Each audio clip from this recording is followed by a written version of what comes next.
নমস্কার, কেমন আছেন আপনারা? আশা করি প্রত্যেকেই ভালো আছেন এবং আপনারা প্রত্যেকে জানতে চেয়েছেন, কমেন্ট সেকশন ভরিয়ে দিয়েছেন যে সম্রাটদা দারিদ্র যোগ, ছন্ন ছাড়া যোগ। দাদা, আমাদের দারিদ্র যোগ লেগে রয়েছে, আমাদের ছন্ন ছাড়া যোগ লেগে রয়েছে, এই নিয়ে আপনারা কিছু বলুন। আমরা তো দারিদ্রতার একদম চরম সীমায় পৌঁছে গেছি। আমরা আমাদের ছন্ন ছাড়া যোগে আমাদের সব স্ক্যাটার্ড হয়ে গেছে, আমাদের কারোর সাথে কোনো সদ্ভাব নেই, কোনোভাবেই জীবনকে যেন আয়ত্ত করে উঠতে পারছি না, কোনোভাবে জীবনে যেন কোনো সঠিক দিক আমরা খুঁজে পাচ্ছি না। আমরা হাঁটছি ঠিকই, কিন্তু হাঁটতে হাঁটতে আবারও পড়ে যাচ্ছি, আমরা দৌড়চ্ছি আবারও পড়ে যাচ্ছি। কেন? আমরা অনেক জ্যোতিষী দেখিয়েছি, তারা হয়তো বলছেন যে দারিদ্র যোগ বা ছন্ন ছাড়া যোগ লেগেছে। আজকে আপনারাও থাম্বনেল দেখে অবশ্য বুঝে গেছেন যে আজকে আমাদের আলোচনা কী নিয়ে, দারিদ্র যোগ আর ছন্ন ছাড়া যোগ নিয়ে।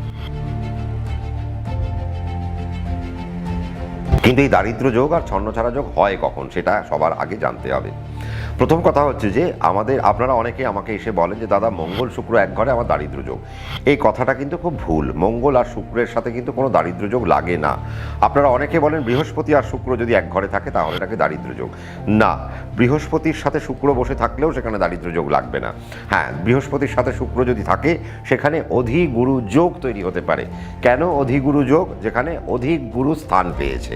কেন অধিক গুরু? অর্থাৎ বৃহস্পতি যে নাকি দেবগুরু আর শুক্র যে নাকি দৈত্যগুরু, দুই গুরু যখন কোনো একটি ঘরে যখন একসাথে বসে থাকে, তার মানে আমরা তখন বুঝতে পারি যে একটা অধিগুরু যোগ তৈরি হয়েছে। কেন?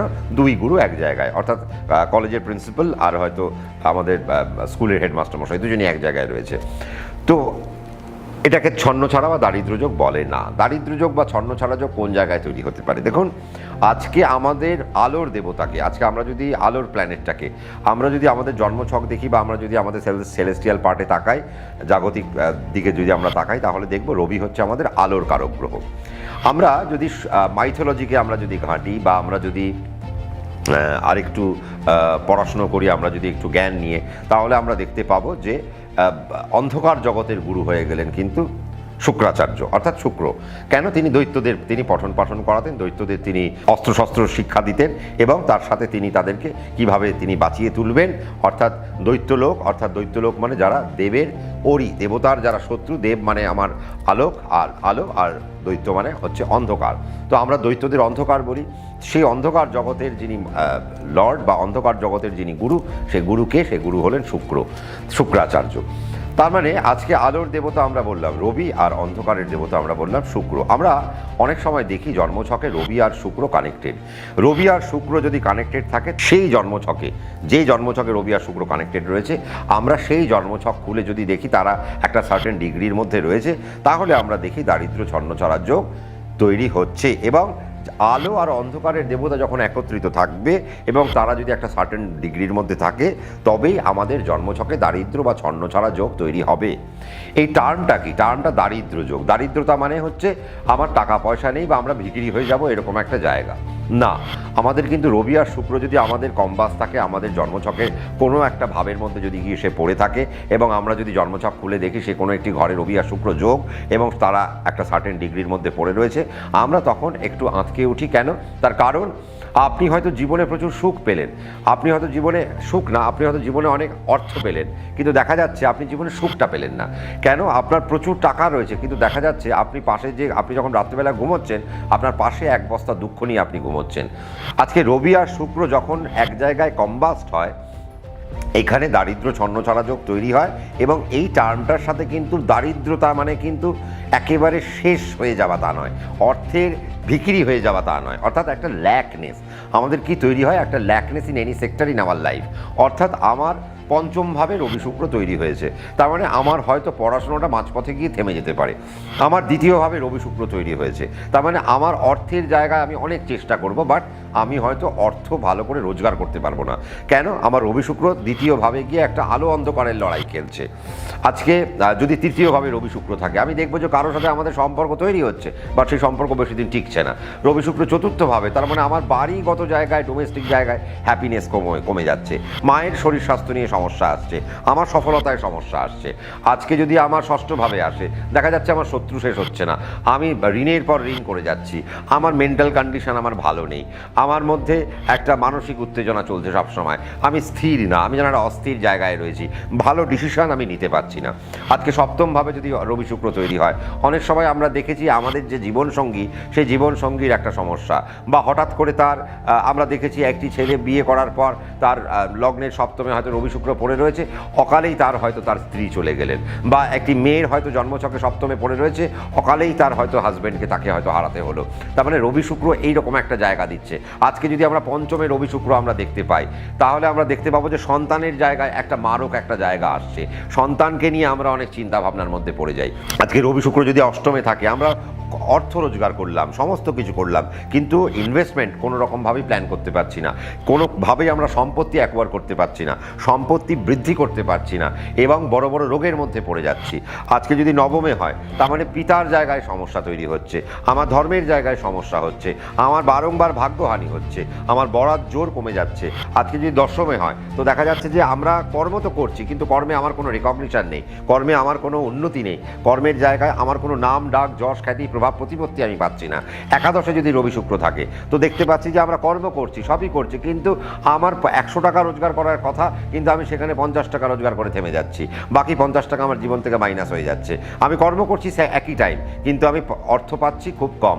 আজকে যদি দ্বাদশে যদি আজকে রবি শুক্র থাকে, আমরা স্পিরিচুয়ালি ইনক্লাইন্ড হতে পারছি না, বা আমাদের মধ্যে একটা সভ্য জীবন যাপন করার যে নেশা, সেটা হয়তো হারিয়ে যাচ্ছে। আমরা অনেক বাচ্চা ছেলেমেয়ের মধ্যে দেখি যে রবি শুক্র দ্বাদশে পড়ে রয়েছে, সে হয়তো তার মায়ের কথা শোনে না, বাবার কথা শোনে না, প্রচণ্ড চঞ্চল, এবং তার মুখের ভাষা প্রচণ্ড নেগেটিভ। তার মানে এই যে রবি শুক্রের যে কানেকশান, এই রবি শুক্রের কানেকশানকেই আজকে কিন্তু দারিদ্র যোগ বা ছন্নছাড়া যোগ বলা হয়। আজকে এই রবি শুক্র যখন আপনাদের চার্ট দেখি, আর রবি শুক্র যখনই যে কোনোভাবেই যখন আমরা দেখি, তখন আমরা দেখতে পাই, বুঝতে পাই যে আপনাদের মধ্যে দারিদ্র যোগ বা ছন্নছাড়া যোগ তৈরি হয়েছে। এবং এই যে রবি শুক্র দারিদ্র যোগ যে তৈরি হলো, তার মানে এটি কি শুধুই নেগেটিভ না, এর কিন্তু পজিটিভ একটা ইম্প্যাক্ট রয়েছে। কি আপনারা দেখবেন, যত বড় বড় সিনেমা, যত বড় বড় নায়ক নায়িকা রয়েছে, বা অনেক বড় বড় লোক যারা রয়েছে, অর্থবান খুব ধনী ব্যক্তি, তাদের মধ্যে কিন্তু রবি শুক্রের প্রভাব অনেক বেশি দেখা যায়। এবং রবি শুক্র যদি আমাদের ন্যাটাল চার্টে যদি এক জায়গায় থাকে, আমি সবসময় সেই সমস্ত ছেলে মেয়ে বা যেই জাতক জাতিকাদের বলি যে আপনারা যদি একটু ক্রিয়েটিভ পার্টকে যদি আপনারা ধরতে পারেন, তাহলে আপনাদের জন্য অত্যন্ত ভালো হয়। কেন, রবি শুক্র যদি এক ঘরে থাকে, তারা প্রচণ্ড ক্রিয়েটিভ হয়। হ্যাঁ, এবার এক একটা ভাব অনুযায়ী ক্রিয়েশনটা এক এক রকমভাবে জায়গায় আসে। কেউ হয়তো অভিনয়ে ভালো হবে, কেউ হয়তো গানে ভালো হবে, কেউ হয়তো নাটকে ভালো হবে, কেউ হয়তো আঁকায় ভালো হবে, কেউ হয়তো শিল্প ভাস্কর্যে ভালো হবে, কেউ হয়তো চেজে ভালো হবে, বা কেউ হয়তো ইনডোর গেমে ভালো হবে, কেউ হয়তো আউটডোর গেমে ভালো হবে, কেউ সৃজনশীলতায় ভালো হবে, কেউ হয়তো সিনেমা লিখবে, কেউ হয়তো কবিতা লিখবে, বা কেউ হয়তো কবিতা আবৃত্তি করবে। এই রকম জায়গাগুলো কিন্তু রবি শুক্রের জন্য একটা ইম্পর্টেন্ট পার্ট। এবং রবি শুক্র যদি এক ঘরে থাকে, আমরা বড় বড় মডেল আমরা হতে দেখেছি যে রবি শুক্র এক ঘরে রয়েছে, তার মানে মডেলিং প্রফেশন তার জন্য খুব ভালো হতে পারে। রবি শুক্র এক জায়গায় রয়েছে, তার মানে তার মধ্যে হয়তো এয়ার হোস্টেস সে হয়ে যেতে পারে, সে কোনো বিমান সেবিকা বা বিমান সেবক তিনি হয়তো হয়ে যেতে পারে। রবি শুক্র এক ঘরে থাকলে তারা হয়তো ভালো ভ্রমণমূলক জায়গায় তারা অনেক বড় নাম কামাতে পারে, বা তারা হয়তো ভালো একজন গায়ক হতে পারেন, বা তিনি হয়তো গান লিখতে পারেন, বা একজন ভালো বাদ্যশিল্পী হতে পারেন, বা তিনি কোনো যন্ত্র বাজাতে পারেন। আজকে রবি শুক্রের এই যে জায়গাটা, অর্থাৎ ক্রিয়েটিভ জায়গাটা, কেউ ফ্যাশনে খুব ভালো হয়ে যাচ্ছে, কেউ ফ্যাশন ইন্ডাস্ট্রিতে খুব ভালো করছে, কেউ হয়তো সুতোর জায়গায় ভীষণ ভালো কাজকর্ম করছে, কেউ আর্টিস্টিক জায়গায় ভীষণ ভালো কাজকর্ম করছে। আবার রবি শুক্র যদি এক ঘরে থাকে, তারা হয়তো খুব ইভেন্টের জায়গায় খুব ভালো কাজকর্ম করছে। কিন্তু সমস্যাটা হচ্ছে কি না, রবি শুক্র এক ঘরে থাকলে আমাদের জীবনে নক্কারজনক ঘটনাগুলোও কিন্তু ঘটতে যাবে।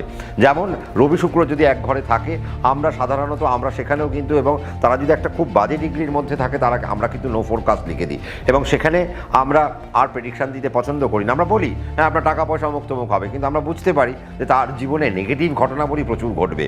হয়তো দেখা গেল কেউ হয়তো বিয়ে করলো, তার কোনো বিয়েই টিকছে না। মানে আমার কাছে এরকম একটা উদাহরণ রয়েছে, বর্ধমানে আমাকে দেখাতে এসছে, 11 নম্বর বিয়ে করে আমার সামনে এসে বলছে, দাদা আমি 11 নম্বর বিয়ে করেছি, আমি বিয়ে করতে করতে ক্লান্ত হয়ে গেছি, আমার কি এই বিয়েটা টিকবে?